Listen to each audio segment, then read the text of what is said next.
So, a very good evening, guys. This is our first class of Computer Basics.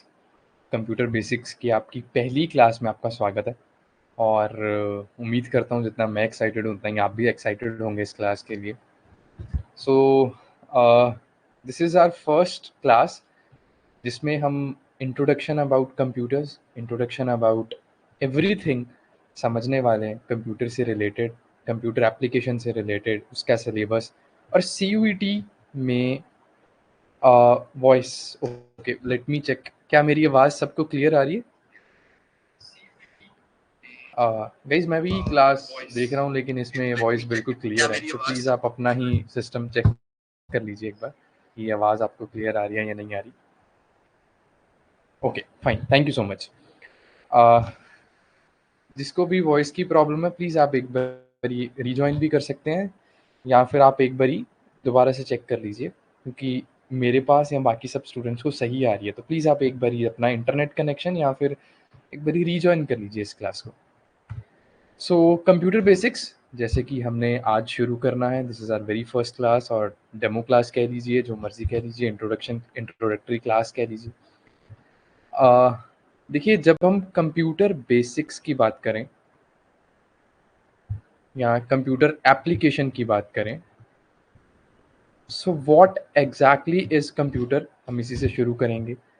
और पहली चीज़ कि हम कोई भी सब्जेक्ट जब हम पढ़ने वाले हैं तो एक चीज़ हम माइंड में लेकर चलेंगे कि हम कॉम्पिटिटिव एग्ज़ाम के लिए पढ़ रहे हैं and our goal is to clear that exam. जैसे अभी की बात करूँ तो CUET PG LLB 2026 को फ्लाइंग कलर्स से पास करना is our goal, is our हमें जो हमारा टारगेट है वो ये चीज़ है.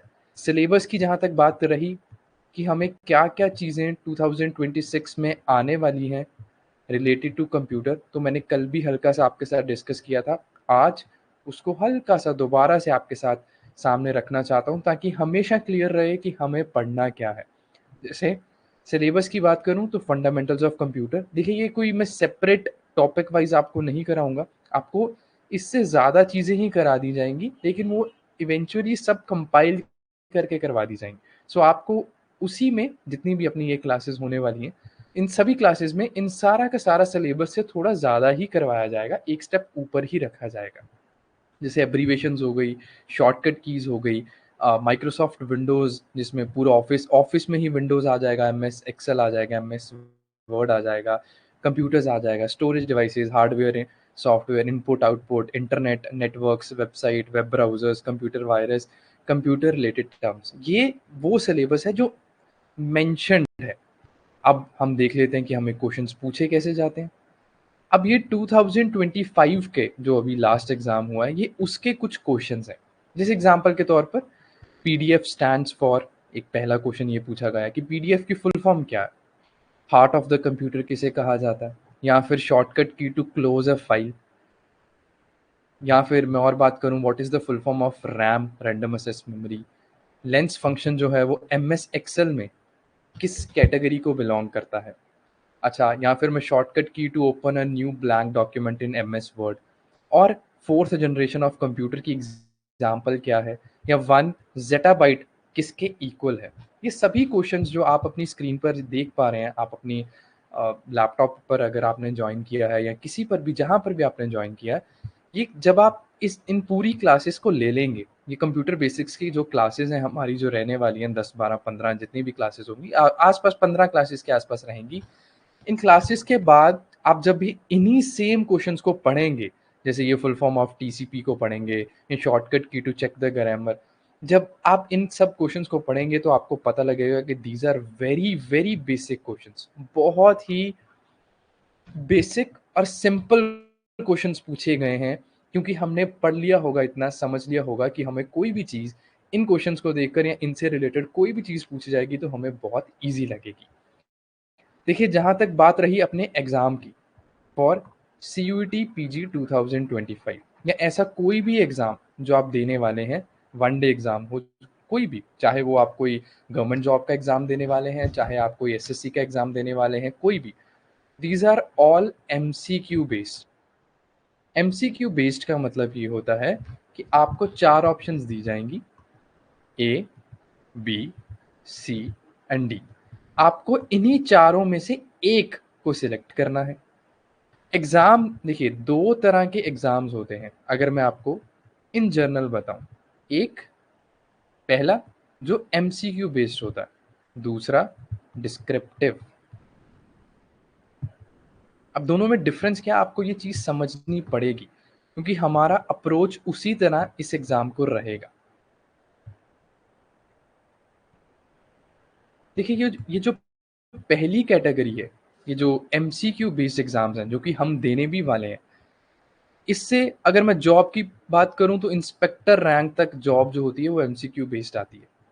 या फिर अगर मैं कोई भी एजुकेशनल इंस्टीट्यूशन की बात करूँ, कोई भी एग्ज़ाम की बात करूँ तो वो एमसीक्यू बेस्ड आता है।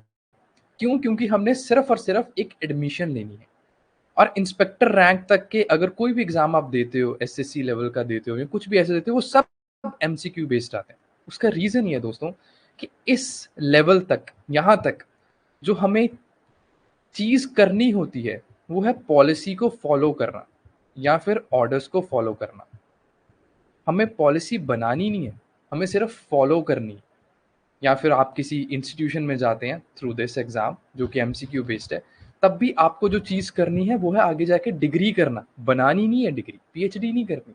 सिर्फ़ जो कहा गया है उसे फ़ॉलो कर रहा है। इसीलिए पहले से प्री डिफाइंड ऑप्शंस आती हैं कि अगर एक क्वेश्चन पूछा जाएगा, पहले से ही ऑप्शंस दे दी गई हैं ए, बी, सी, डी। आप अपना दिमाग इसमें कुछ नहीं लगा सकते।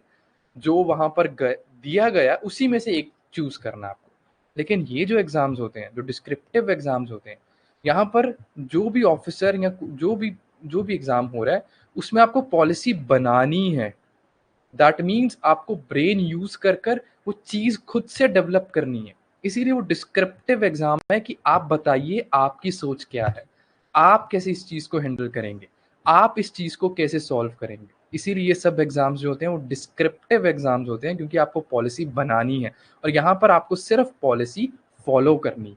इसीलिए यहाँ पर पहले से प्री डिफाइंड जो पेपर का पैटर्न कह लो, पेपर का पूरा जो चीज़ें आती हैं वो प्री डिफाइंड आती हैं कि आपको आप बाहर नहीं जा सकते उन 4 चीज़ों से। जो 4 ऑप्शंस आपको दिए उनसे बाहर आप कहीं जा ही नहीं सकते।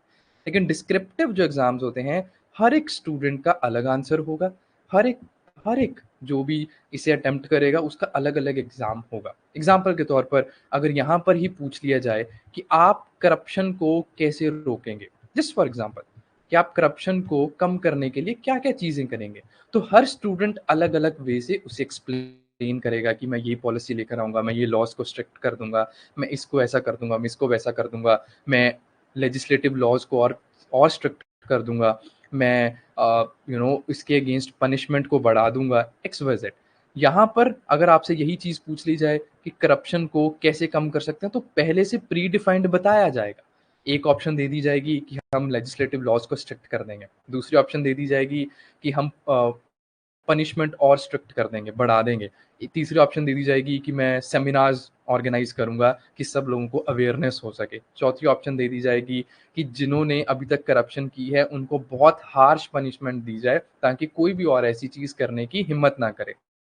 तो 4 ऑप्शंस पहले से ही डिफाइंड होंगी, आपको उसी में रहकर जो है वो चूज़ करना होगा। हमारा जो एग्ज़ाम है सीयूईटी या कोई भी आप ऐसा कोई भी एग्ज़ाम देने वाले हैं, वो एमसीक्यू बेस्ड एग्ज़ाम होगा। हमें सिर्फ़ 4 ऑप्शंस में से एक ऑप्शंस करेक्ट ऑप्शन जो है, उसे चूज़ करना है। ठीक है? तो हमारा जो सिलेबस है वो आपने देख लिया है, किस तरह के क्वेश्चंस आने वाले हैं आपने ये भी देख लिए हैं। तो अब शुरुआत करते हैं हमारी कंप्यूटर बेसिक्स की पहली इंट्रोडक्शन से, सबसे पहली चीज़ से और चैप्टर का नाम कह लीजिए या टॉपिक का नाम जो अब हम पढ़ने वाले हैं that is computer architecture. Computer को हम बिल्कुल ही बेसिक से समझेंगे, बिल्कुल ही ज़ीरो लेवल से समझेंगे।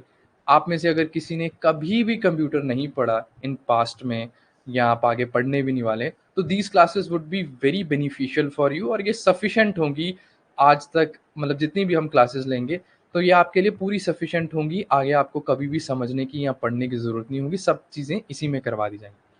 देखिए, जो आज के टाइम पर आपने कंप्यूटर देखा है, जैसे कि मैं क्लास जो है ये लैपटॉप से ले रहा हूँ, शायद हो सकता है आपके मोबाइल आप भी लैपटॉप से इस क्लास को ले रहे हो या फिर आपके हाथों में मोबाइल्स हों, ये सब चीज़ें जो हैं वो आजकल के टाइम पर एग्जाम्पल्स हैं डिजिटल कंप्यूटर्स की।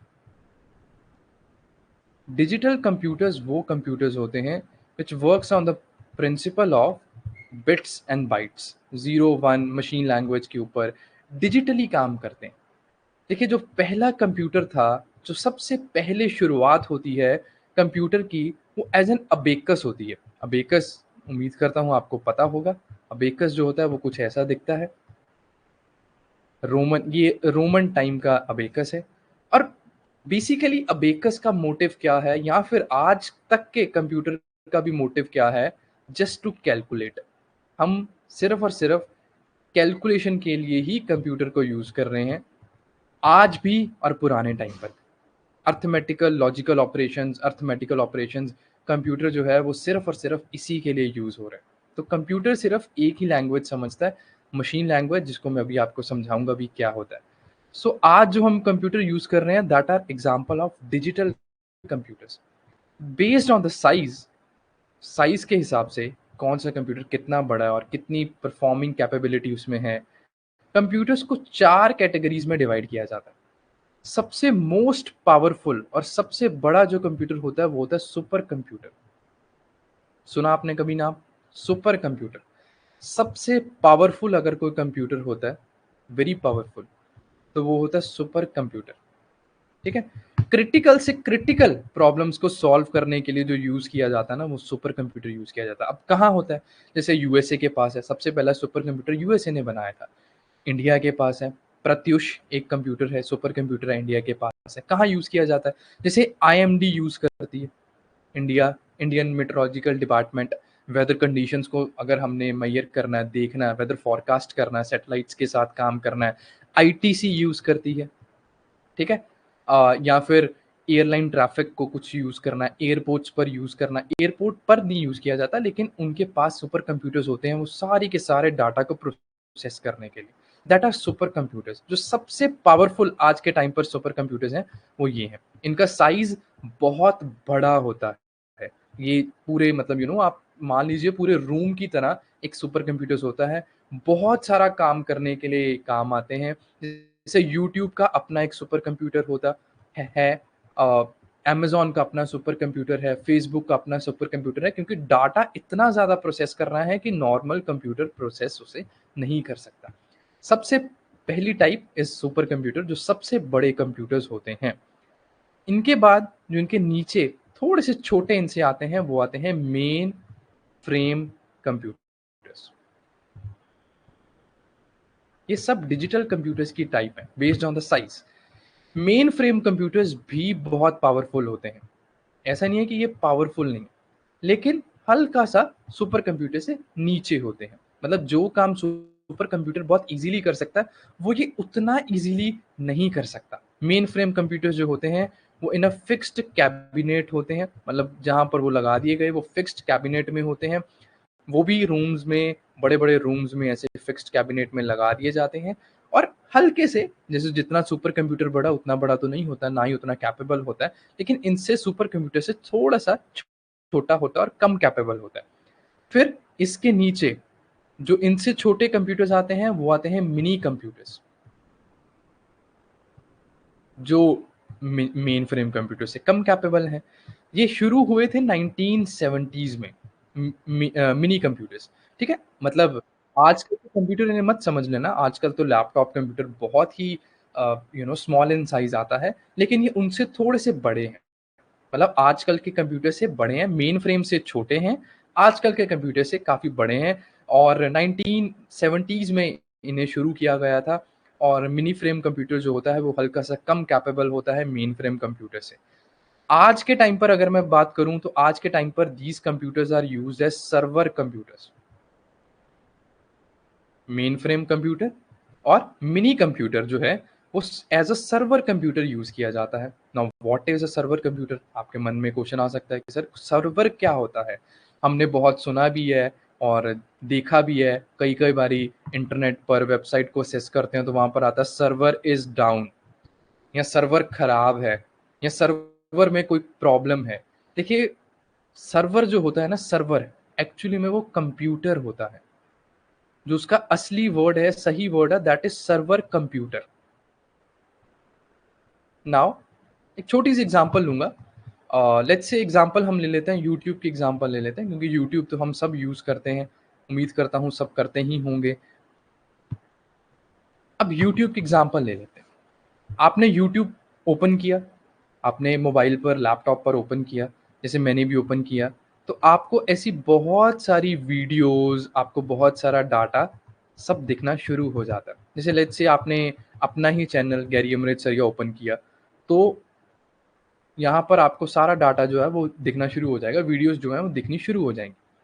तो ये जो वीडियोस हैं जो यूट्यूब पर आप देख पा रहे हैं, क्या ये आपके कंप्यूटर्स में अपलोडेड है, या आपके कंप्यूटर के अंदर इसका डाटा है, या आपने इसको डाउनलोड किया हुआ है, या आपने XYZ इसको अपने मोबाइल में रखा है जो आपको दिख रहा है? देखिए, असेस कर पा रहे हैं आप? मैं यहाँ पर इतनी करोड़ों करोड़ ऑफ डाटा है यूट्यूब के ऊपर, करोड़ ऑफ वीडियोस हैं यूट्यूब के ऊपर, मैं उसमें से किसी भी एक वीडियो को ओपन करके देख सकता हूँ। तो वो क्या करोड़ ऑफ वीडियोस मेरे लैपटॉप में है, या फिर मेरे कंप्यूटर पर है, या फिर मेरे मोबाइल पर है? नहीं, वो मेरे पर नहीं है, वो इस सर्वर कंप्यूटर पर है, जो कि यूट्यूब का अपना कंप्यूटर है। Server computers are used to keep data. इसमें डाटा रखा जाता है। जैसे जब मैं एज अ यूट्यूबर, मैं अपने चैनल पर गैरी अमृतसरिया पर जब मैं वीडियो अपलोड करता हूँ, तो हमने क्या वर्ड यूज किया? अपलोड। मतलब मेरे कैमरा में या मेरे पीसी पर एक वीडियो थी मेरे पास, उसको मैंने सर्वर कंप्यूटर पर, यूट्यूब के सर्वर कंप्यूटर पर अपलोड कर दिया। मतलब मैंने अपने पीसी से यूट्यूब के पीसी पर अपलोड कर दिया। अब देखिए, ये पीसी मतलब आजकल का इतना छोटा सा लैपटॉप मत समझ लेना। यूट्यूब का PC is equal to super computer, बहुत बड़ा और बहुत ज्यादा डाटा स्टोर कर सकता है, तभी तो यूट्यूब चल रहा है। तो मैंने अपने पीसी से इसके कंप्यूटर पर, जो कि सर्वर कंप्यूटर है, उस पर मैंने अपलोड कर दिया, मतलब डाटा अपलोड कर दिया। अब आप जैसे स्टूडेंट्स, या आप जैसा कोई भी, या यूट्यूब जो भी यूज कर रहा है, उनके अपने पर्सनल कंप्यूटर्स हैं, जो कि आपका मोबाइल भी हो सकता है, आपका लैपटॉप भी हो सकता है।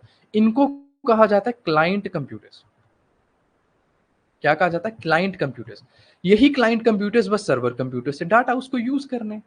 ये पीसी, जैसे आपका ये एग्जांपल के तौर पर आपका ये पीसी है, आपका क्लाइंट कंप्यूटर है, ये क्लाइंट कंप्यूटर सर्वर कंप्यूटर से वो डाटा यूज कर रहा है जो मैंने ही अपलोड किया, जो क्रिएटर ने अपलोड किया।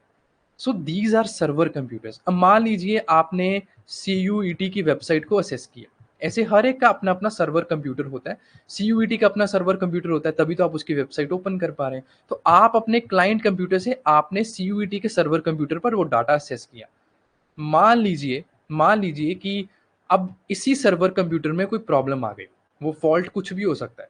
मान लीजिए कुछ सर्वर कंप्यूटर का कुछ जो CPU था वो प्रॉब्लम आ गई, उसमें कुछ XYZ फॉल्ट आ गया, कुछ उसमें इलेक्ट्रिसिटी का फॉल्ट आ गया, कुछ और ऐसे कुछ भी फॉल्ट आ गया, या फिर ये सर्वर कंप्यूटर सिर्फ 20 PC कंप्यूटर्स को डाटा प्रोवाइड कर सकता था, लेकिन कनेक्ट हो गए 50, तो वो सर्वर कंप्यूटर हैंग हो जाएगा। तो तभी आपको जब ऐसी प्रॉब्लम्स आती हैं, आपको यहाँ पर लिखा आ जाता है server is down.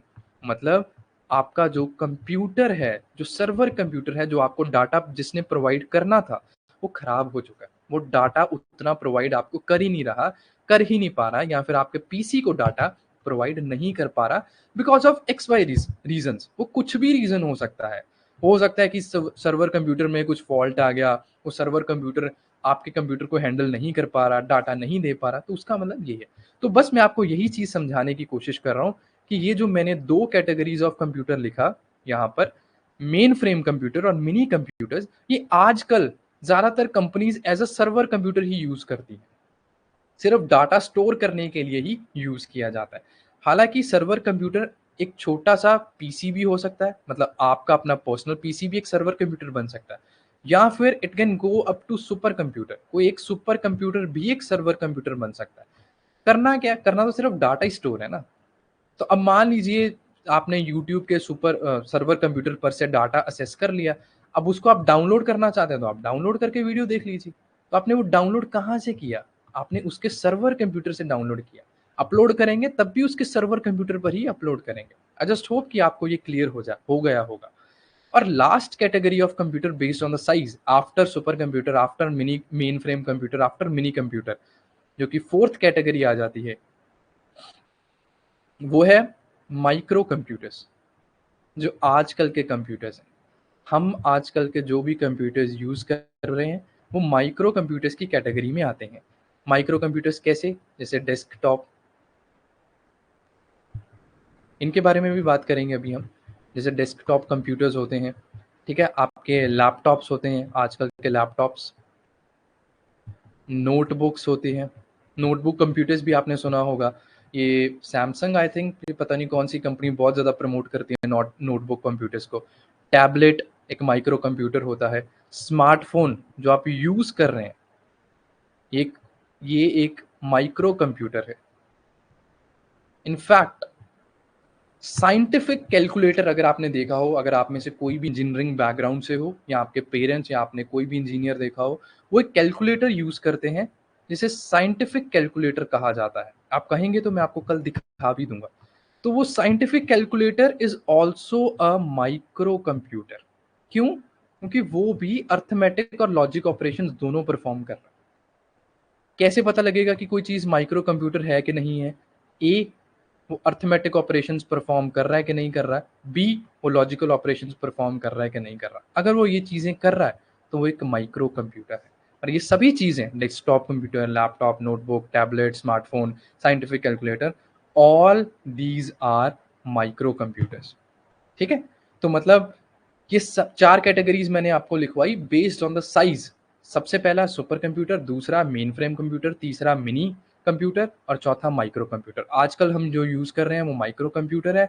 Super computers भी यूज कर रहे हैं। मेन फ्रेम और मिनी कंप्यूटर्स आज के टाइम पर ज्यादा as a server computer use किए जाते हैं, जो मैं आपको बता चुका हूँ।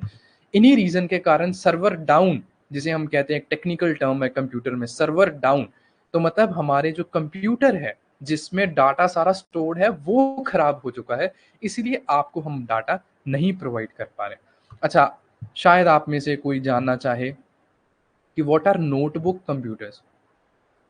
तो प्लीज इसमें कंफ्यूज मत हो जाना। नोटबुक कंप्यूटर्स नियरली अराउंड, मैं बात कर रहा हूँ 2014 या 15 के आसपास, कुछ कंपनीज ने इंट्रोड्यूस किए थे स्पेशल कंप्यूटर्स फॉर स्टूडेंट्स, बहुत ही कम प्राइस पर, बहुत ही कम कन्फिगरेशन पर। जैसे मान लीजिए कि उस टाइम अगर 2 GB रैम नॉर्मल थी, तो इन्होंने बहुत ही कम रैम पर कुछ लैपटॉप्स या कंप्यूटर्स इंट्रोड्यूस किए थे स्टूडेंट को फोकस करते हुए, बहुत कम पैसे पर, बहुत ही कम कन्फिगरेशन में।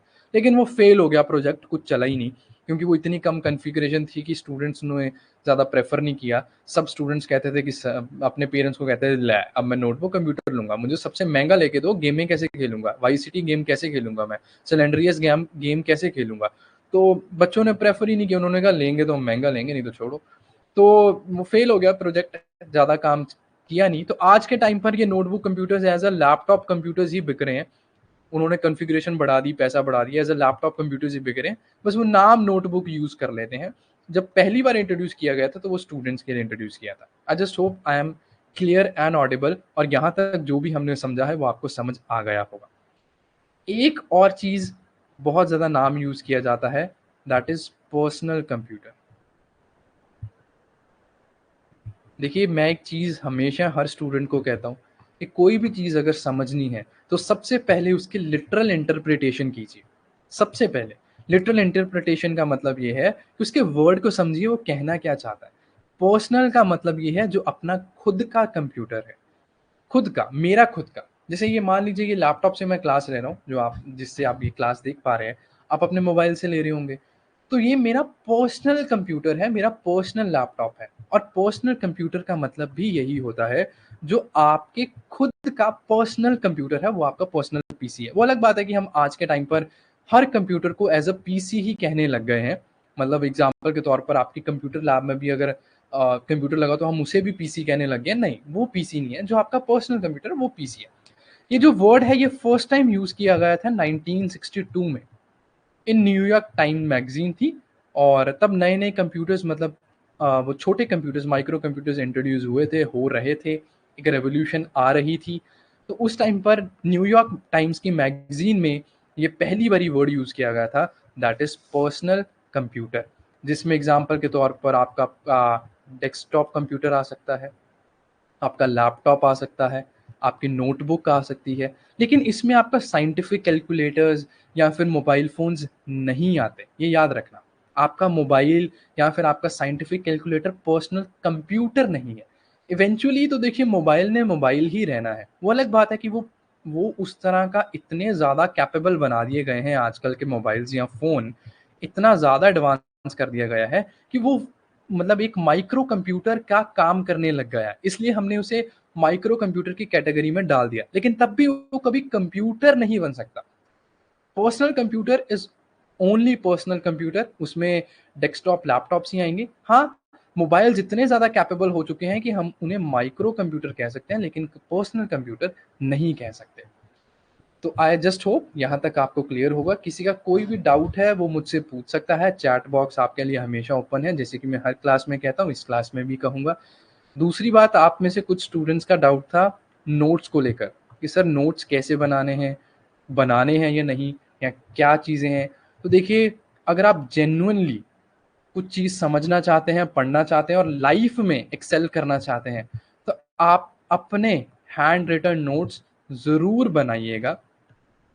जो भी आपके टीचर जैसे मैं अभी टीचर हूँ, तो मैं पढ़ा रहा हूँ, तो जो भी मैं आपको लिख रहा हूँ या फिर कुछ इम्पोर्टेंट पॉइंट बोल रहा हूँ, तो आपको उसके नोट्स 100% अपनी कॉपीज़ में बनाने हैं, आपको लिखने हैं। जैसे एग्ज़ाम्पल के तौर पर मैंने आपको 4 टाइप्स ऑफ डिजिटल कंप्यूटर्स अभी करवाया। Super computer, main frame, mini frame, micro computer, ये आपकी कॉपीज़ पर लिखा होना चाहिए, ताकि कल को देखिए जब भी एग्ज़ाम होगा सीयूईटी का या कोई भी एग्ज़ाम जो भी आप टारगेट कर रहे हैं, मेरी बातें तब तक आपको याद नहीं रहेंगी। तब जो आप ओपन करने वाले हैं फॉर रिवीजन, वो आप अपने नोट्स ही हैं जो आपने हाथों से बनाए। और खुद का ये एक साइंटिफिक रिपोर्ट है कि जो मसल मेमोरी होती है बॉडी में, वो सबसे स्ट्रॉन्गेस्ट मेमोरी होती है। स्ट्रॉन्गेस्ट समझते हैं कि अगर कोई भी चीज़ आपने मसल से सीख ली, तो वो आप कई टाइम तक वो याद रखते हैं। ये एक प्रूवन फैक्ट है, साइंटिफिक फैक्ट है। और अगर कोई ओरली चीज़ सीखते हैं, तो वो आप 1 सेकंड में भूल जाएँगे। आज याद है, कल नहीं होगी। तो मतलब जस्ट एग्ज़ाम्पल दे रहा हूँ कि आपने कार चलानी सीखी। तो मान लीजिए कार आपने सीख ली, एक बारी अच्छे से सीख ली, 2 महीने तक आपने कार नहीं चलाई। तो क्या 3rd मंथ आप कार चलाना भूल जाएँगे? नहीं। आप तब भी कार चलाने के कैपेबल होंगे, क्योंकि आपकी मसल मेमोरी वहाँ पर स्ट्रॉन्ग है इतनी। जो डिफेंस फोर्सेस में जाता है स्टूडेंट, जैसे एनडीए में चला गया, आर्मी में चला गया, टेरिटोरियल आर्मी में गया, उनको शूट करने का या गन चलाने का, एम्यूनेशन का, हर चीज़ की मसल मेमोरी ही तो बनाई जा रही है। इतना उनके पास टाइम नहीं है कि वो सामने उन्हें कोई टेररिस्ट दिखेगा और वो सोचेंगे और वो फिर शूट करेंगे। वो सोचते नहीं है। मसल मेमोरी है कि हाँ, कोई दिखेगा तो एकदम से शूट करना है।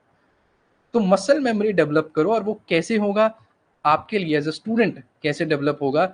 हैंड रिटन नोट से।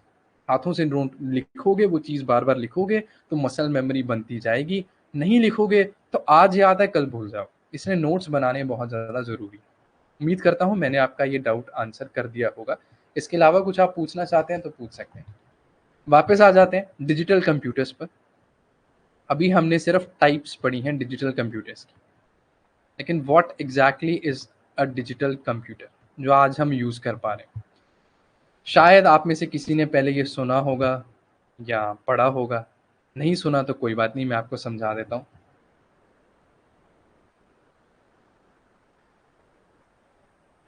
ठीक है जी। आर्यन, आपने पूछा कि how DU helps me to become advocate on record, but I have to start my practice from Rajasthan, Jaipur. जी, मैं आपको अभी आर्यन इसका आंसर दे देता हूँ। 1 सेकंड दीजिए बस मुझे। देखिए, एक बहुत ही छोटी-सी एग्ज़ाम्पल से मैं आपको समझाने की कोशिश करता हूँ। एक स्टूडेंट है जो कोई भी छोटी-सी सिटी में, छोटे से शहर में एक प्राइवेट यूनिवर्सिटी में पढ़ रहा है, और एक स्टूडेंट है जो दिल्ली में सेंट्रल यूनिवर्सिटी में पढ़ रहा है। अब मैं आपसे पूछूँ कि दोनों में डिफरेंस क्या है? तो शायद आप कहेंगे सर ऑफ कोर्स जो सेंट्रल यूनिवर्सिटी है वो बहुत बड़ी है, उसका बहुत नाम है, उसको एक्स वाई जेड ऐसा कुछ आपके माइंड में होगा, जो कि कुछ लिमिट तक ठीक भी है। क्यों? ठीक क्यों है? कि अगर बाय चांस आपने सेंट्रल यूनिवर्सिटी में पढ़ लिया या आप डीयू जैसे यूनिवर्सिटीज़ में आ गए, तो फ़ायदा क्या होगा ये सोचिए। आपको आता है, कुछ नहीं आता, वो मैं वो नहीं उसको कैटेगरी में नहीं रख रहा। डीयू के बहुत सारे स्टूडेंट्स हैं जिन्हें कुछ नहीं आता, ठीक है? ये फैक्ट है और ऐसे आपको 1000 स्टूडेंट्स आपको मिलवा दूँगा, जिनका कॉलेज बिल्कुल ही रद्दी है, बिल्कुल ही खराब है, लेकिन वो स्टूडेंट्स बहुत इंटेलिजेंट है, क्योंकि उन्होंने पढ़ा बहुत है।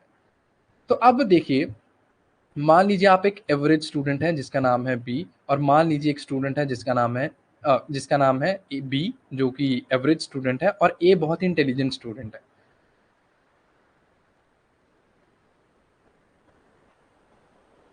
जी, जी, बिल्कुल रजनीश। मैं बस एक इस चीज़ को आंसर करना चाहता हूँ, उसके बाद मैं वापस आ जाऊँगा क्लास में। बस मुझे 2 मिनट दीजिए, क्योंकि ये बहुत सारे स्टूडेंट्स का डाउट रहता है, तो आप मुझे बस 2 मिनट दीजिए, तो मैं इसको आंसर करके फटाफट बता देता हूँ। तो मान लीजिए एक ए पर्सन है जो बहुत ही इंटेलिजेंट है, और एक बी पर्सन है जो बहुत ही एवरेज है। अब ये ए पर्सन अगर प्राइवेट यूनिवर्सिटी में जाता है, ये तब भी एक्सेल कर जाएगा, क्योंकि इसे खुद को पढ़ना आता है और ये खुद कर जाएगा। और अगर ये बी स्टूडेंट है, अगर ये सेंटर की यूनिवर्सिटी में आता है, तो इसको एक ऐसा प्लेटफॉर्म मिल जाएगा, एक ऐसी अपॉर्चुनिटी मिल जाएगी जहाँ जो उसको एक्सेल करने में काफ़ी हेल्प करेगी। एक रिसर्च हुई थी, मैं बहुत सारी रिसर्च पढ़ता रहता हूँ, कि what exactly is luck, what is luck, ये पूछा गया। तो इसको समझने के लिए कि लक क्या होता है, एक रिसर्च की गई, तो वहां पर ये रिजल्ट निकला कि when your preparation meets your opportunity, वो लक होता है। मतलब जो आपने प्रिपेयर किया है, वो अपॉर्चुनिटी आपको उस चीज की मिल जाए, दैट इज लक। वो पूरी रिपोर्ट क्या थी मैं आपको कभी और फ्री टाइम में बता दूंगा, लेकिन बस आपको यही बताना चाहता हूँ कि चाहे आप एवरेज स्टूडेंट, चाहे आप इंटेलिजेंट स्टूडेंट हैं, आपकी प्रिपरेशन को ज़्यादा चांसेस कहाँ हैं अपॉर्चुनिटी मिलने के, वो है ऐसी यूनिवर्सिटीज़ में, सेंटर की यूनिवर्सिटीज़। और अगर प्राइवेट यूनिवर्सिटीज़ या किसी और यूनिवर्सिटी में बात करूँ, एक्सेल आप वहाँ भी कर सकते हैं, लेकिन अपॉर्चुनिटीज़ कम होती हैं। तो वापस आते हैं अपने सब्जेक्ट पर, जो है डिजिटल कंप्यूटर की बात कर रहे थे। So what exactly is a digital computer? Digital computer एक ऐसा कंप्यूटर है जो एक कंसेप्ट पर काम करता है, और उस कंसेप्ट का नाम है ज़ीरो और वन। आपने सुना होगा, 01 01 01, जिसे बाइनरी लैंग्वेज, मशीन लैंग्वेज कहा जाता है। सो जो भी कंप्यूटर 01 के कंसेप्ट पर काम करता है, उसके लिए बस एक ही चीज़ है। जैसे हमारे लिए, अगर मैं इंग्लिश अल्फ़ाबेट की बात करूँ, तो हमारे पास कितने अल्फ़ाबेट्स हैं? हम ए, बी, सी, डी सब अल्फ़ाबेट्स यूज़ कर सकते हैं। हमारे पास नंबर्स कितने हैं? 1 2 3 4 एक्स वाई ज़ेड। हिंदी की बात करूँ, पंजाबी की बात करूँ, बहुत सारे हमारे पास अल्फ़ाबेट्स हैं। लेकिन जो कंप्यूटर सिर्फ 01 के कंसेप्ट पर काम करता है, that is a digital computer. अच्छा, अब कंप्यूटर ये क्या होता क्या है, ये 01 का कंसेप्ट कैसा होता है, ये कैसी चीज़ें चलती हैं, वो मैं आपको समझाता हूँ। देखिए, अब एक कंप्यूटर को चलाने के लिए क्या चाहिए? क्या चीज़ रिक्वायर्ड है एक कंप्यूटर को चलाने के लिए? वो है इलेक्ट्रिसिटी। आप समझते हैं ना इस चीज़ को? बिजली तो चाहिए ही ना। डिजिटल कंप्यूटर बिजली के बिना काम नहीं कर सकता। अबेकस काम कर सकता था इलेक्ट्रिसिटी के बिना, डिजिटल कंप्यूटर काम नहीं कर सकता। अब डिजिटल कंप्यूटर इलेक्ट्रिसिटी के बिना नहीं चल सकता। और इलेक्ट्रिसिटी में जब मैं बात करूं, तो इलेक्ट्रिसिटी किस चीज़ से में मेजर की जाती है, किस चीज़ से मेजर की जाती है, वो है voltage. Voltage up and down होती है, आपने सुना होगा कि एक्स वाई जेड वोल्टेज पर, जैसे 220 वोल्ट्स पर जो है वो इलेक्ट्रिसिटी आती है, 220 वोल्ट्स पर। और हमारे घरों में जो आती है वो आती है एसी करंट। ये कोई फिजिक्स की क्लास नहीं है, लेकिन हल्का सा समझना आपको ज़रूरी है कि हमारे घरों में जो आती है वो एसी करंट आता है, जिसे ऑल्टरनेटिंग करंट कहा जाता है। ऑल्टरनेटिंग करंट क्या होता है? ऐसे वेव्स में काम करता है। और डीसी करंट क्या होता है? डीसी करंट ऐसे डायरेक्ट करंट होता है, जो कि बैटरीज में, बाकी सब जगहों पे काम आता है। अब वोल्टेज, जैसे जो कि मैंने कहा एसी करंट है, वोल्टेज है। अब आप क्या हो अगर हम इसी वोल्टेज को मैनिपुलेट कर लें? मैनिपुलेट मतलब कि हम अपनी मर्जी से कंप्यूटर को कभी हाई वोल्टेज भेज दें, और हम अपनी मर्जी से कंप्यूटर को कभी लो वोल्टेज भेज दें। सोच लीजिए कि हम इसको मैनिपुलेट कर लें। हमारे घरों में जो इलेक्ट्रिसिटी आ रही है, हम उसे मैनिपुलेट नहीं कर सकते। वो तो आ रही है पीछे से, हम उसे कुछ नहीं कर सकते। लेकिन क्या हो जो कंप्यूटर की वोल्टेज को हम मैनिपुलेट कर लें, मतलब मैनिपुलेट का मतलब हम उसे यूज़ कर लें। हम उसे उसे ऐसा बना लें कि हम अपनी मर्ज़ी से उसे हाई बन भेजेंगे, हम अपनी मर्ज़ी से उसे लो भेजेंगे। तो बस यही चीज़ कंप्यूटर में होती है। हाई वोल्टेज मान लीजिए, जब हाई वोल्टेज आएगी तो कंप्यूटर उसे रीड करेगा एज 1, जस्ट एग्जांपल बता रहा हूं मैं। और जब लो वोल्टेज आएगी कंप्यूटर के अंदर तो तब कंप्यूटर उसे रीड करेगा एज 0। तो अब बना क्या, इसे इसे अच्छे से समझने की कोशिश कीजिए। एक बारी मैंने कंप्यूटर को हाई वोल्टेज भेज दी, 2 बारी लो भेजी, एक बारी हाई भेजी, फिर लो भेज दी, 2 बारी फिर हाई वोल्टेज 3 बारी भेज दी, फिर लो भेजी, फिर हाई वोल्टेज। अब कंप्यूटर ने इसे कैसे रीड किया? हाई वोल्टेज को मान लीजिए उसने 0 रीड कर लिया, लो वोल्टेज को उसने 1 रीड किया, फिर 0, फिर 1, फिर 0, 0, 0, फिर 1, फिर 0। बस इसी लैंग्वेज को कहा जाता है मशीन लैंग्वेज, जो कंप्यूटर रीड कर पा रहा है, या फिर इसी को हम कहते हैं मशीन कोड, या फिर इसी लैंग्वेज को हम कहते हैं बाइनरी लैंग्वेज या फिर बाइनरी कोड, जो कंप्यूटर रीड कर पा रहा है। कंप्यूटर का जो काम है वो सारा का सारा इसी वे से चलता है। वोल्टेज को मैनिपुलेट किया जाता है, जो कंप्यूटर के अंदर जा रही है, कंप्यूटर उसे खुद मैनिपुलेट करता है। अब उसके लिए 0 का मतलब कुछ और होगा, 1 का मतलब कुछ होगा, 0 का मतलब कुछ होगा, लेकिन इसी को कंप्यूटर लैंग्वेज या फिर मशीन लैंग्वेज कहा जाता है। कभी हम हाई करंट भेज रहे हैं कंप्यूटर के अंदर, मतलब जो जिन भी इंजीनियर्स ने कंप्यूटर बनाया है उन्होंने इसी कंसेप्ट पर बनाया कि कंप्यूटर के अंदर लो वोल्टेज आएगी तो उसे वो 0 रीड कर लेगा या 1 रीड कर लेगा, हाई वोल्टेज आएगी तो उसको 1 या 0 जैसा भी रीड करेगा। और इसी लैंग्वेज को मशीन लैंग्वेज या फिर मशीन कोड कहा जाता है, कंप्यूटर लैंग्वेज। उम्मीद करता हूँ आपको डिजिटल कंप्यूटर का कंसेप्ट अच्छी तरह समझ आ गया होगा। What exactly is machine language ये भी समझ आ गया होगा। अभी हम आगे जाके करेंगे लो लैंग्वेज प्रोग्रामिंग क्या होता है, हाई लैंग्वेज प्रोग्रामिंग क्या होता है, आगे जाके समझेंगे। लेकिन ये बहुत ही बेसिक चीज़ें मैं आपको समझाने की कोशिश कर रहा हूँ, बहुत ही बेस क्रिएट करने की कोशिश कर रहा हूँ, क्योंकि बेस तैयार होगा मैं तभी आगे आपको बहुत अच्छी तरह कंप्यूटर समझा पाऊंगा। अच्छा, एक चीज़ और, अब क्योंकि ये बेसिक क्लास है तो बेसिक क्लास में सब चीज़ों के फादर होते हैं भाई।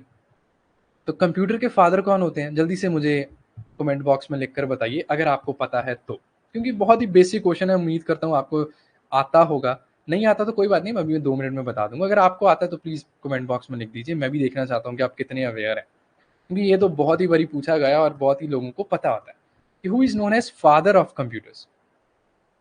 जी, बिल्कुल ठीक बात, रजनीश ने बिल्कुल ठीक लिखा है, चार्ल्स बेबेज। तो आप अपनी कॉपी पर भी लिख लीजिए कि who is known as computer of father of computer, that is Charles. जिन्हें नहीं पता वो लिख लीजिए, बेबेज। ठीक है। अच्छा, एक और क्वेश्चन इसी में ऐड कर देता हूं मैं। चलो ये तो आपको पता था, very good, who is known as father of computer, बहुत अच्छी बात है। लेकिन who is known as father of personal computer?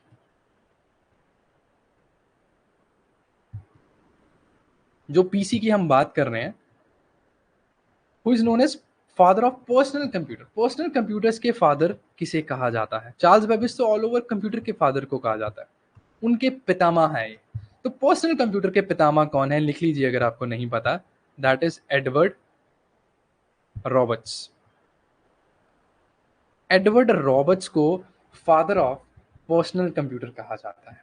ठीक है, ये दोनों मैंने आपको करवा दिए ताकि कोई भी कंफ्यूजन आपको ना हो। तो चलिए अब आगे बढ़ते हैं। यहाँ तक उम्मीद करता हूँ आपको समझ आ रहा होगा। दोबारा से कह रहा हूँ, अगर आप में से कोई भी स्टूडेंट ऐसा है जिसे कुछ क्वेश्चन पूछना है तो प्लीज़ हेजिटेट मत करना, या फिर कोई भी ऐसी चीज़ आप मुझसे पूछना चाहते हैं, कहना चाहते हैं, तो आप कभी भी पूछ सकते हैं, विद इन क्लास भी पूछ सकते हैं। और नोट्स की बात मैं आपको बता ही चुका हूँ, मेरे साथ साथ आप लिखते जाना।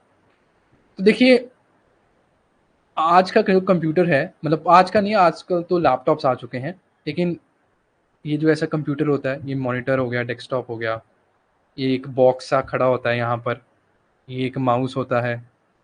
ठीक है, इसको हम क्या कहते हैं? तो इसका क्या क्या नाम आ गया? हमने आज ही की क्लास में पढ़ा कि this is known as digital computer. ठीक है, वेरी गुड। और क्या कह सकते हैं? हम इसे माइक्रो कंप्यूटर भी कह सकते हैं, आज की क्लास में ही हमने पढ़ा ये माइक्रो कंप्यूटर भी होता है। अच्छा, और क्या कह सकते हैं? हम इसे पर्सनल कंप्यूटर भी कह सकते हैं, ये भी हमने आज की क्लास में ही पढ़ा है। ठीक है। अच्छा, हम इसे और क्या कह सकते हैं? हम इसे डेस्कटॉप कंप्यूटर भी कह सकते हैं। लेकिन देखिए मैं तो जैसा मर्जी स्टूडेंट हूँ, लेकिन आप तो बहुत इंटेलिजेंट स्टूडेंट हैं। तो आपके मन में एक चीज जरूर आनी चाहिए कि सर इसे डेस्कटॉप कंप्यूटर की क्यों कहा जाता है। चलो आपने बता दिया डिजिटल कंप्यूटर क्योंकि ये डिजिटल 01 के कंसेप्ट पर काम कर रहा है इसलिए डिजिटल है।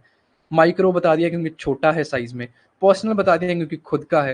लेकिन फिर इसे डेस्कटॉप कंप्यूटर भी क्यों कहा जाता है? मतलब मैं समझा नहीं। चलो मैं एज अ स्टूडेंट तो मैं तो इतना अच्छा नहीं हूँ, तो मैं मेरे दिमाग में तो कुछ आ नहीं रहा, लेकिन आप तो समझदार स्टूडेंट हैं सारे, तो आपके माइंड में ये क्वेश्चन जरूर आया होगा। नहीं आया तो अब डाल दीजिए कि डेस्कटॉप कंप्यूटर क्यों कहा जाता है इसे।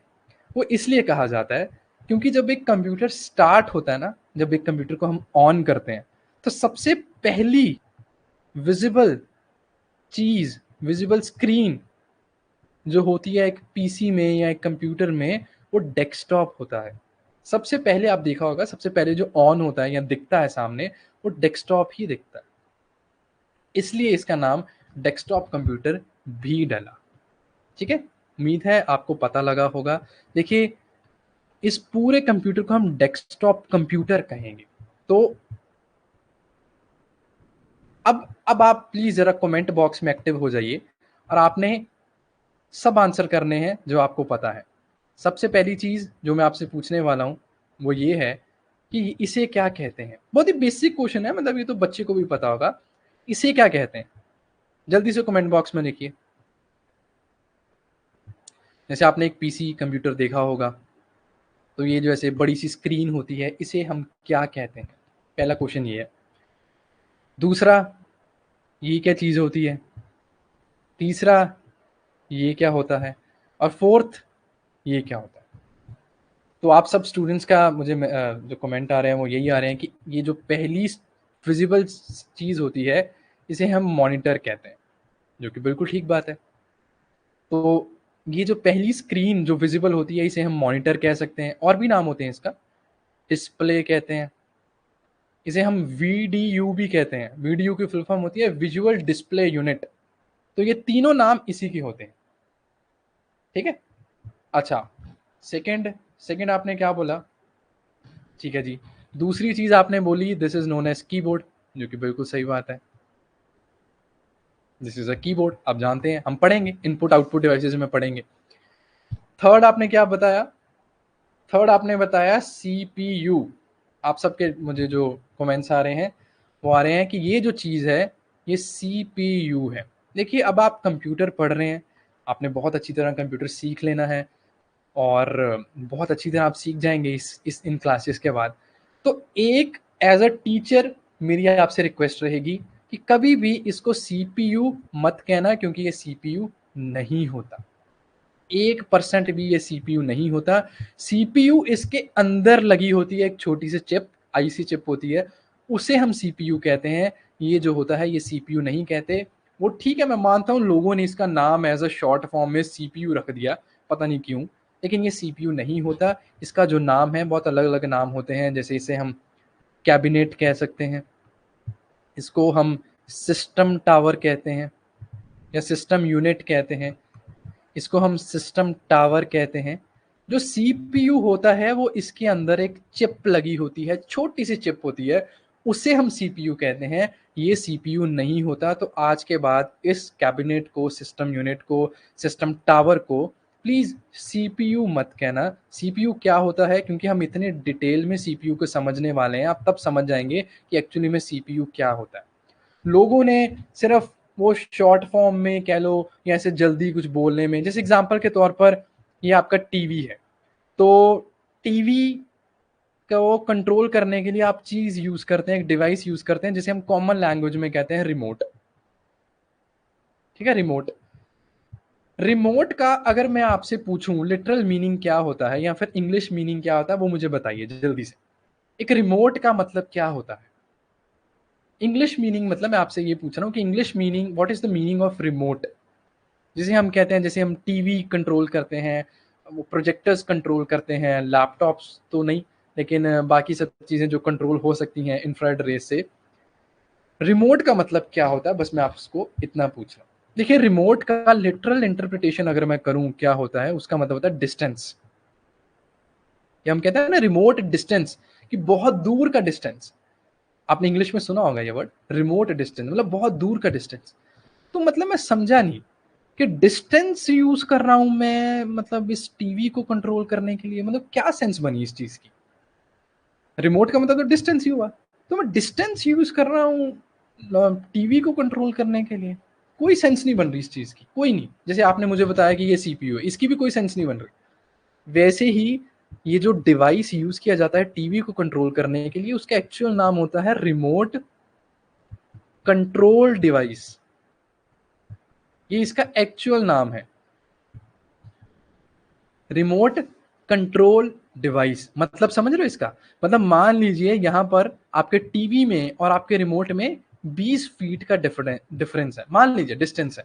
तो इस डिस्टेंस को जो कंट्रोल कर रहा है या उस डिस्टेंस को कम कर रहा है, उसका नाम है रिमोट कंट्रोल डिवाइस।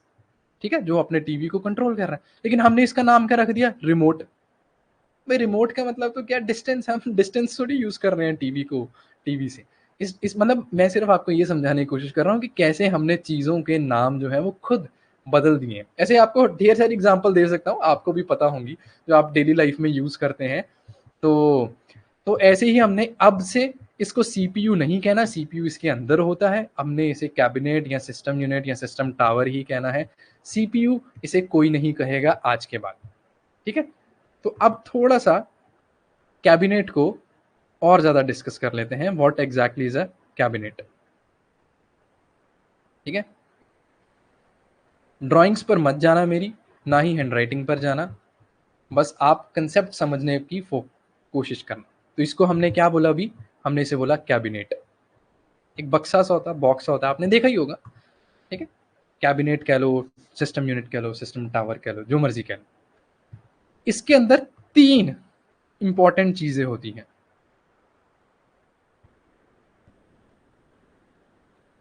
अरे यार, ये स्ट्रेट लाइन ही नहीं बन रही।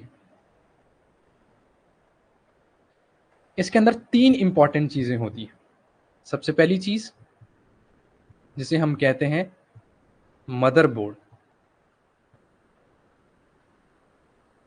एक ग्रीन कलर की ऐसी चिप सी होती है, मैं कल आपको पिक्चर भी ला दूंगा उसकी। एक ग्रीन कलर प्लेट होती है जिसे हम मदरबोर्ड कहते हैं। मदरबोर्ड भी कह सकते हैं, या फिर हम इसे प्रिंटेड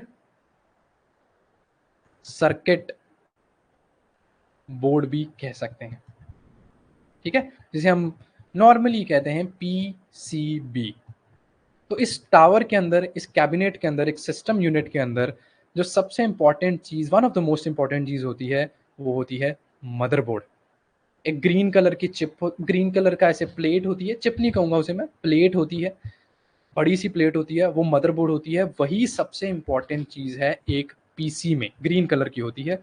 और इसी मदरबोर्ड के ऊपर, इसी प्लेट के ऊपर, जो आपने अभी बोला, वो होता है सीपीयू, सेंट्रल प्रोसेसिंग यूनिट। इसी प्लेट के अंदर होती है रैंडम एक्सेस मेमोरी, और इसी प्लेट के ऊपर होती है रीड ओनली मेमोरी। इसी मदरबोर्ड के ऊपर ये जो ग्रीन कलर की चिप है, जो इसके अंदर, चिप नहीं बोलूंगा, चिप एक राइट वर्ड नहीं है, सर्किट बोर्ड बोलूंगा। जो सर्किट बोर्ड, बड़ी सी चिप, मतलब बड़ा सा बोर्ड होता है, सर्किट बोर्ड होता है, वो इसके अंदर अंदर होता है, उसे मदरबोर्ड कहा जाता है। क्योंकि सबसे इंपॉर्टेंट चीजें जो कंप्यूटर की हो सकती हैं, जो कि सीपीयू, रैम और रोम है, वो इसी के अंदर होता है। दूसरी इंपॉर्टेंट चीज जो इस कैबिनेट के अंदर होती है, वो होती है हार्ड डिस्क, स्टोरेज डिवाइस। मतलब हार्ड डिस्क भी बहुत तरह की होती है, जैसे एसएसडी होती है, एचडीडी होती है। बेसिकली अब आप अपने पीसी में, लैपटॉप में, कंप्यूटर में चीज़ें स्टोर भी करना चाहेंगे, तो वो कहाँ पर स्टोर होंगी? इसी स्टोरेज डिवाइस में स्टोर होती है। हम अच्छे से पढ़ेंगे, अभी तो मैं सिर्फ आपको इंट्रोडक्शन ही दे रहा हूँ बस। वो इसी स्टोरेज डिवाइस के अंदर होती है, जिसे हम हार्ड डिस्क कहते हैं। और तीसरी चीज़ जो इस कैबिनेट के अंदर इंपॉर्टेंट होती है, वो होती है एसएमपीएस, जिसे हम कहते हैं स्विच्ड मोड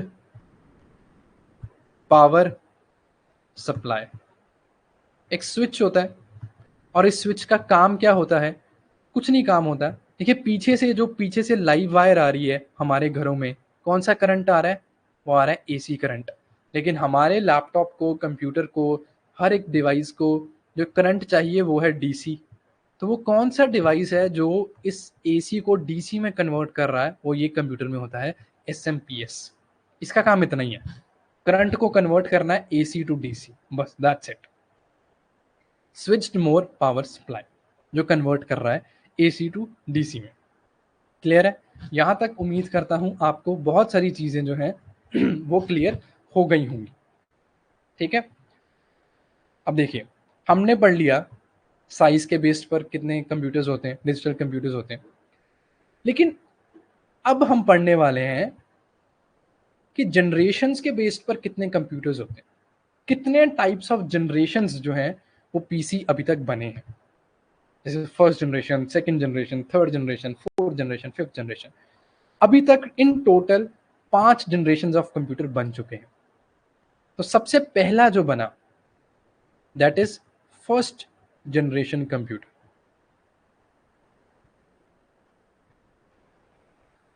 ठीक है, फर्स्ट जनरेशन कंप्यूटर, इसका जो टाइम लिमिट है वो 1942 से लेकर 55 के बीच तक फर्स्ट जनरेशन कंप्यूटर यूज किया गया।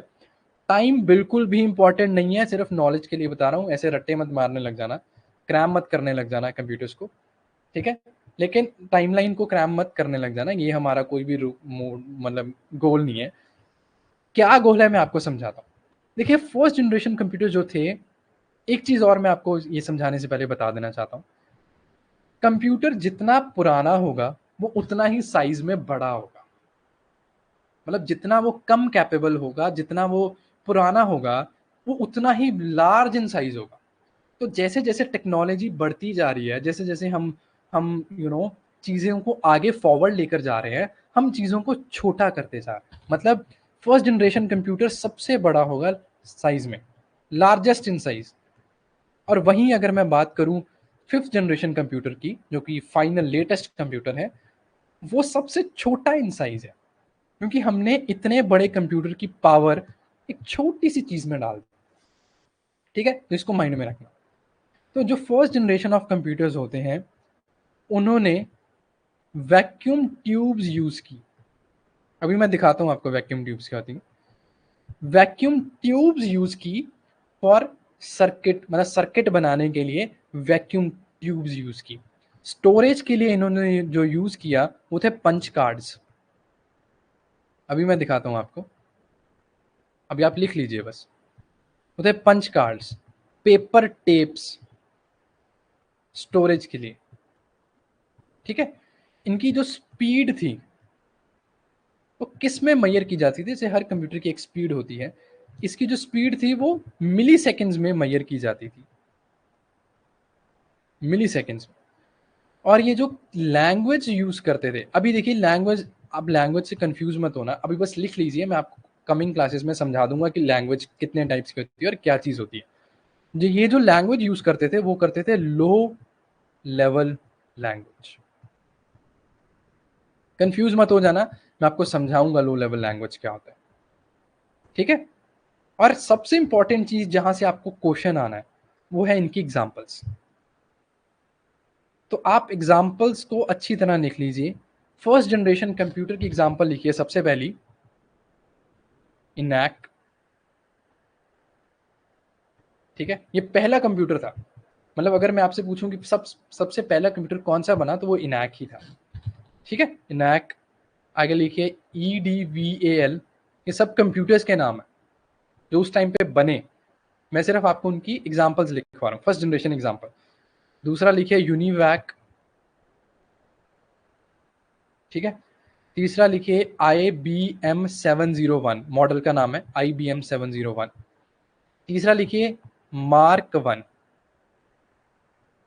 ये सारी जो एग्जांपल्स हैं ये किसकी एग्जांपल्स हैं, फर्स्ट जनरेशन कंप्यूटर की। अब मैं वैक्यूम ट्यूब आपको दिखा भी देता हूँ, पढ़िए मेरे पास।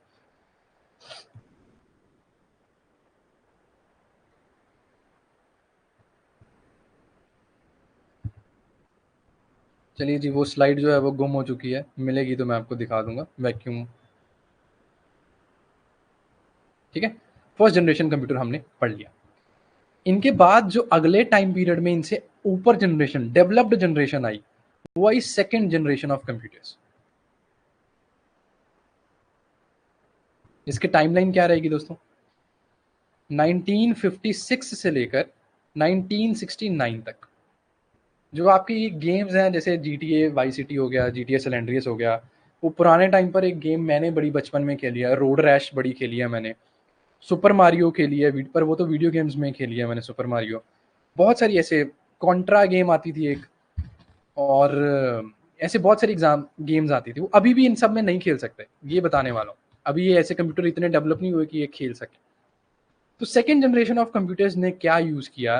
देखिए, सेकेंड जनरेशन ऑफ कंप्यूटर्स थोड़े से डेवलप हो गए, स्मॉल इन साइज हो गए, टेक्नोलॉजी डेवलप हो गई, और इन्होंने सेमीकंडक्टर ट्रांजिस्टर यूज करने शुरू कर दिए।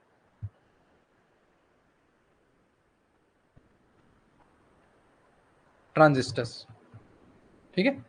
और स्टोरेज के लिए इन्होंने मैग्नेटिक कोर्स यूज की। इनकी जो स्पीड थी किसमें मेजर की जाती थी? देखिए, फर्स्ट जनरेशन की मिली सेकेंड में, इनकी माइक्रो सेकेंड्स में। ये और तेज हो गए।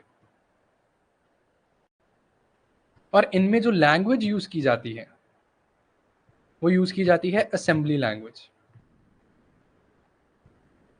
Low level language, assembly language क्या होता है सब समझाऊंगा, प्लीज़ कंफ्यूज मत होना। बस मैं अभी नहीं समझा सकता क्योंकि वो बहुत एक बड़ा कंसेप्ट है, आगे जाके आ जाएगा। अभी सिर्फ आप लिख लीजिए कि असेंबली लैंग्वेज यूज़ करते थे। इनकी एग्जांपल लिख लीजिए। देखिए, IBM 7090 मॉडल का नाम है। आगे लिखिए यूनिवैक 1107 मॉडल का, ये भी मॉडल का नाम है। आगे लिखिए CDC 1604। ये सब एग्जाम्पल्स हैं सेकेंड जनरेशन कंप्यूटर्स की, और आपको क्वेश्चन जो पूछा जाना है वो इन्हीं में से पूछा जाना। तो ठीक है, सेकेंड जनरेशन भी हो गए। इनके बाद जो कंप्यूटर आया, अच्छा सेकेंड जनरेशन की फोटो तो अपने पास है, अभी मैं आपको दिखाता हूँ। रुकिए, ये है सेकेंड जनरेशन कंप्यूटर, ठीक है। ये है वैक्यूम ट्यूब, जो मैंने आपको अभी बताया, वैक्यूम ट्यूब। उम्मीद करता हूँ विजिबल होगी। ये यूज कर कर फर्स्ट जनरेशन कंप्यूटर्स बनाए गए थे। फर्स्ट जनरेशन, जो सेकेंड जनरेशन कंप्यूटर है वो ये है। ये सेकेंड जनरेशन कंप्यूटर है, अब देख सकते हैं, ठीक है। इनके बाद जो कंप्यूटर्स आए वो कुछ ऐसे आए जिन्हें कहा गया थर्ड जनरेशन ऑफ कंप्यूटर्स। और थर्ड जनरेशन ऑफ कंप्यूटर्स 1965 से लेकर 75 के बीच बीच में यूज किए गए थर्ड जनरेशन ऑफ कंप्यूटर्स, ठीक है। इनमें आईसी चिप यूज करने शुरू हो गए थे। इंटीग्रेटेड सर्किट, आईसी चिप्स क्या होता है? इंटीग्रेटेड सर्किट पढ़ाऊंगा जब सीपीयू शुरू करूंगा, बहुत डेप्थ में हम पढ़ेंगे what is an IC chip. Intel की आईसी चिप आती है। ताइवान कंट्री है जो सबसे ज्यादा आईसी चिप पूरे वर्ल्ड में बनाती है। वैसे तो ताइवान को तो बहुत सारी कंट्रीज कंसीडर ही नहीं करती, उसे कंट्री कहते ही नहीं है लोग। इंडिया भी शायद नहीं कंसीडर करता जितना मुझे याद है। लेकिन ताइवान सबसे ज्यादा आईसी चिप मैन्युफैक्चरर कंट्री है, जो सबसे ज्यादा आईसी चिप बनाता है, ठीक है। बहुत सारी अलग अलग कंपनीज बनाती हैं, जैसे इंटेल की आईसी चिप आती है, रेजॉन की आईसी चिप आती है। अलग अलग कंपनीज हैं जो आईसी चिप बनाती हैं। थर्ड जनरेशन कंप्यूटर्स उन्हीं आईसी चिप्स को यूज करना शुरू हो गया था। ये और तेज हो गए, इनकी स्पीड और बढ़ गई। अब ये नैनो सेकेंड्स में इनकी स्पीड मेजर करना शुरू हो गए, ठीक है। अच्छा, लैंग्वेज कौन सी यूज करने लग गए? लैंग्वेज सबसे पहले लो लेवल लैंग्वेज, फिर असेंबली लैंग्वेज, अब हाई लेवल लैंग्वेज, ठीक है। High level language. और इनकी जो एग्जांपल है वो आप लिख सकते हैं, जैसे IBM सिस्टम एक अच्छी एग्जांपल है। IBM 360 कहा जाता था, ये भी शायद जो आप अपनी स्क्रीन पर कंप्यूटर देख रहे हैं ये भी IBM 360 ही है, ठीक है। PDP-8 कंप्यूटर आता था, वो भी थर्ड जनरेशन कंप्यूटर की एग्जांपल है। और हम लिख सकते हैं हनीवेल 6000 कंप्यूटर, ये भी थर्ड जनरेशन कंप्यूटर की एग्जांपल है। इसके बाद उम्मीद करता हूँ आपने ये सब चीज़ें लिख ली होंगी मेरे साथ साथ। इसके बाद जो कंप्यूटर्स आए वो है फोर्थ जनरेशन ऑफ कंप्यूटर्स। यहाँ पर अब और ज़्यादा चीज़ें जो है वो बढ़ चुकी हैं, एडवांस हो चुकी हैं। ठीक है, आईसी चिप तो यूज़ की, लेकिन बहुत ही मॉडर्न सेंस में आईसी चिप यूज़ की, मॉडर्न आईसी चिप्स यूज़ करने शुरू हो गए। इसमें जो सर्किट यूज़ किया जा रहा था वो वीएलएसआई का सर्किट था। अभी इसको मत लिखना वीएलएसआई, इसका मतलब होता है वेरी लार्ज सिस्टम इंटीग्रेशन, मतलब आगे जाके मैं आपको पढ़ा दूंगा। वीएलएसआई आप अभी मत लिखना। वीएलएसआई सर्किट जो थे वो यूज़ किए जाने शुरू हो गए। स्पीड जो थी वो गीगाहर्ट्ज में मेजर की जानी शुरू हो गए। इस टाइम पीरियड पर एप्पल आने शुरू हो गए थे। एप्पल कंपनी अपने कंप्यूटर्स, मैकबुक जिसे हम कहते हैं, वो बनाना शुरू हो गए थे। तो फोर्थ जनरेशन की जो एग्जांपल आप लिख सकते हैं वो लिख सकते हैं एप्पल सेकंड, ठीक है, आईबीएम पीसी, ठीक है। और इनकी एग्जांपल आप लिख सकते हैं जैसे मॉडर्न लैपटॉप्स, ठीक है, डेस्कटॉप्स जो आज के टाइम पर हम यूज कर रहे हैं, वो सब फोर्थ जनरेशन ऑफ कंप्यूटर्स है। अब हल्का से एक सेकंड का पॉज लूंगा और वापस जाऊंगा प्रीवियस ईयर पर, ठीक है, प्रीवियस ईयर पर। ये हमारे पीवाई क्यूज हैं जो अभी तक सीयूटी में पूछे गए हैं। यहाँ पर एक क्वेश्चन पूछा गया था, देखिए ये ध्यान से देखना इस क्वेश्चन को। यहाँ पर क्वेश्चन पूछा गया, which of the following is an example of fourth generation of computer. ये 2025 में क्वेश्चन पूछा गया। अभिमन्यु मैं समझ नहीं पा रहा आप क्या लिखना चाहते हैं। Which of the following is an example of fourth generation of computer. ये आपका होमवर्क है, अभी पढ़ लीजिए, लिख लीजिए अगर आप लिखना चाहते हैं। कल मुझे आप बताएंगे कि इनमें से कौन सा computer fourth generation of computer है, ठीक है, ये पूछा जाता है ऐसे। तो मैं आपको सिर्फ ये समझाने की कोशिश कर रहा हूँ कि आपको जो क्वेश्चंस हैं वो इस तरह के क्वेश्चन जो है वो पूछे जाएंगे।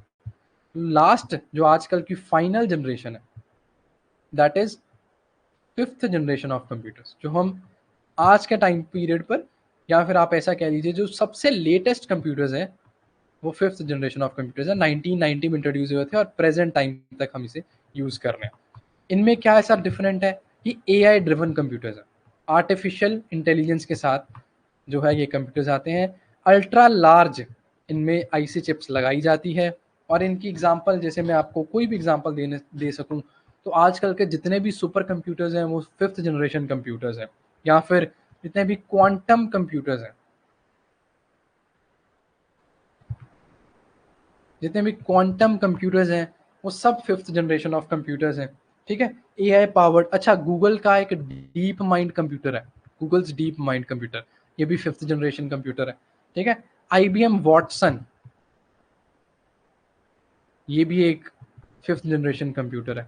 तो what I really want to say is कि ये सब एग्जांपल्स हैं fifth generation of computers. So I just hope कि पांचों की पांचों जनरेशन आपको समझ आ गई होंगी। बेस्ड ऑन द साइज आपको समझ आ गया होगा कि कंप्यूटर्स कितनी कैटेगरी में डिवाइडेड हैं, कितने टाइप के कंप्यूटर्स हैं, और कैसे कैसे कंप्यूटर्स जो हैं वो हम यूज़ कर रहे हैं, और क्या क्या चीज़ें जो हैं वो यूज़ हम कर सकते हैं, ठीक है। आज की कंप्यूटर क्लास मैं यहीं तक रखना चाहूँगा। उम्मीद करता हूँ आपको समझ आ गई होगी।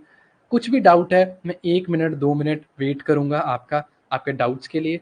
हर क्लास के एंड में मैं वेट करा करूँगा आपके डाउट्स के लिए कि कुछ अगर सब्जेक्ट से रिलेटेड या सब्जेक्ट से रिलेटेड ना भी हो, कोई डाउट हो तो आप मुझसे पूछ सकते हैं, ठीक है। एक डाउट मेरे पास आया कि सर बाकी सब्जेक्ट्स जो अदर क्लासेस हैं वो कब से स्टार्ट होंगी। देखिए, एक पहला वीक जो है, ये जो अपना फर्स्ट वीक है, वो अभी कंप्यूटर की क्लास चलेगी। उसके बाद फिर मैं धीरे धीरे नेक्स्ट वीक से फिर जीएस की क्लास शुरू हो जाएगी, जिसमें मोस्ट प्रोबेबली इकोनॉमिक्स हम शुरू करेंगे। फिर धीरे धीरे धीरे क्लासेस जो है वो बढ़ती जाएंगी, मतलब दिन में 2 क्लासेस आपकी अभी के लिए चलेंगी, उसके बाद फिर आगे देख लिया जाएगा, ठीक है।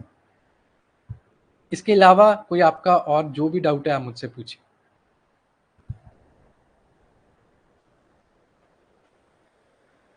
पीवाईक्यूज मैं आपको साथ साथ साइड बाय साइड इसलिए भी दिखा रहा हूँ कि आपको पता लगता रहे कि हम जो पढ़ रहे हैं वो पेपर में भी आ रहा है, और पेपर में कैसे क्वेश्चंस आते हैं वो भी आपको साइड बाय साइड समझ लगता रहे। अभी जैसे हमने 5 जनरेशन पढ़ी कंप्यूटर्स की, उसमें से फोर्थ जनरेशन जो है वो पूछा जाएगा, ठीक है, पूछा गया है 2025 में, आगे भी पूछा जा सकता है। तो हमने वो सारी चीज़ें कवर कर ली। सिलेबस कब तक हो जाएगा रजनीश, एक मैं टाइमलाइन, एक फिक्स टाइमलाइन लेकर नहीं चलता। फिक्स टाइमलाइन जो है वो मैं अभी लेकर नहीं चलता, क्योंकि रीज़न बीइंग कि मैं हर एक टीचर को थोड़ी-सी लिबर्टी देता हूँ कि आप बस डेप्थ में जाकर अच्छी तरह पढ़ाइए, ये मोटिव है। और बाकी जल्दी से जल्दी जब भी सिलेबस हो जाएगा वेल एंड गुड है। मतलब टाइम पर आपका सिलेबस जो है वो पूरा हो जाएगा, उसकी चिंता मत कीजिए। आर.एन. शर्मा लिख रहे हैं, सर अपॉर्च्युनिटीज़ पर और बता सकते हो, क्योंकि लिटिगेशन में तो प्रैक्टिस ज़्यादा चाहिए। तो वो मैं जयपुर में करूँ तो ज़्यादा सही है, वरना दिल्ली से 3 साल बाद फिर से आना तो यही है। इससे अच्छा यही है पहले से शुरू हो जाए। अ, अभिमन्यु कह दिया। आर्यन, पहले आपका मैं डाउट जो है वो आंसर कर देता हूँ। आर्यन, जैसे आपका फाइनल गोल यही है कि आप जयपुर में ही प्रैक्टिस करना चाहते हैं इवेंचुअली, तो फिर लॉ आप यहाँ से कर सकते हैं, या फिर आप जयपुर में भी बहुत अच्छे इंस्टीट्यूट्स हैं लॉ करने के लिए, तो आप लॉ यहाँ पर भी कर सकते हैं, दिल्ली में और जयपुर में भी कर सकते हैं। जहाँ पर से भी आप लॉ करें कोई दिक्कत नहीं। जैसे ही आप दिल्ली से लॉ करेंगे तो आप लिटिगेशन वापस जयपुर में ही करने चले जाना, क्योंकि जो लिटिगेशन एक चीज़ है वो कॉन्टैक्ट्स के ऊपर बेस्ड होती है हमेशा।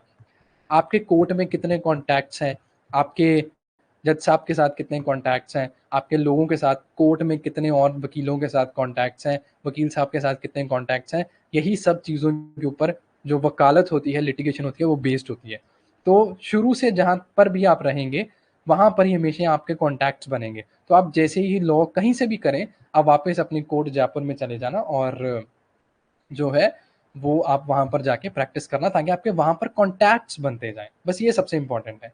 अभिमन्यु, आप पूछ रहे हैं कि आपको मॉक्स कब बनेंगे? देखिए, इस बैच में आप सीयूईटी पीजी के जो बैच में एनरोल हुए हैं, आपको इसमें बहुत सारे मॉक्स नहीं मिलने वाले। ठीक है? अगर मतलब कुछ मिलेंगे, वो भी सीयूईटी के प्रॉपर मॉक्स मिलेंगे, जो सीयूईटी के प्रॉपर मॉक्स होते हैं, कुछ मिलेंगे, लेकिन कम होंगे काफ़ी। तो अगर आप और ज़्यादा प्रैक्टिस करना चाहते हैं, तो फिर आप जो मैंने आपको बताया, आप हमारी मॉक टेस्ट सीरीज़ जो है वो जॉइन कर सकते हैं। वो लॉन्च्ड है, आपको मिल जाएगा कोर्स इसी एप्लीकेशन पर। इस कोर्स में सीयूईटी के पीजी के कोर्स में, जिस कोर्स में आप एनरोल हुए, इसमें आपको बहुत ज़्यादा मॉक्स सीयूईटी के एक प्रॉपर मॉक, मतलब भी 75 क्वेश्चन 90 मिनट्स वाला, वो बहुत ज़्यादा नहीं मिलने वाले। तो उसके लिए अगर आप मॉक टेस्ट अच्छे से देना चाहते हैं, तो आप हमारी मॉक टेस्ट सीरीज़ ज्वाइन कर लीजिए, वहाँ पर आपको मिल जाएंगे। इसके अलावा कोई और किसी का डाउट है या कोई पूछना चाहता है तो प्लीज़ पूछिए।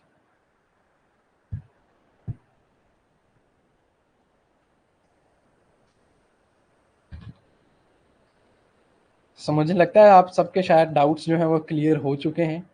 अब कोई भी और डाउट नहीं रहा, जितना मैं सोच पा रहा हूँ, क्योंकि आप कुछ भी और नहीं पूछना चाहते। सो इस सेशन को मैं यहीं तक फिर एंड कर रहा हूँ, यहीं तक कंप्लीट कर रहा हूँ। कल मिलेंगे सेम टाइम पर 6 o'clock कंप्यूटर क्लासेस को ज्वाइन करने के लिए और आगे बढ़ेंगे। So thank you so much इस क्लास को ज्वाइन करने के लिए। मिलेंगे अगली क्लास में। उम्मीद करता हूँ आज की क्लास आपको समझ आई होगी। Thank you.